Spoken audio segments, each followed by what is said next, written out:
যেখানে দেখিবে ছাই উড়াইয়া দেখো তাই, পাইলেও পাইতে পারো মানিক রতন। রাস্তা দিয়ে হেঁটে যাচ্ছিলাম একটা জঙ্গলের ভিতর দিয়ে, হঠাৎ করে একটা পাথরকণ্ডে কিছু ব্রায়োফাইট পেয়ে গেলাম।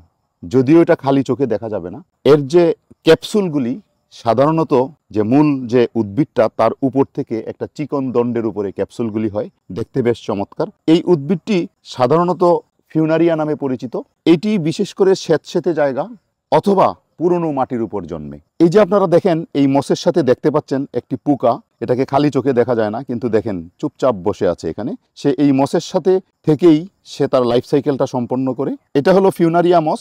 এই ফিউনারিয়া মসের স্পোরোফাইট অংশ সহজে দেখা যায়, যা গাছের উপরে দীর্ঘ সরু স্টেম এবং ক্যাপসুলের মতো দেখতে। ফিউনারিয়া মসের জীবনচক্রে প্রধান ধাপ দুটি হলো গ্যামেটোফাইট এবং স্পোরোফাইট, যা মস জাতীয় উদ্ভিদের একটি বিশেষ বৈশিষ্ট্য। এই উদ্ভিদটি যেখানেই জন্মুক না কেন, এটি মানব কল্যাণের জন্য নিয়োজিত একটি উদ্ভিদ।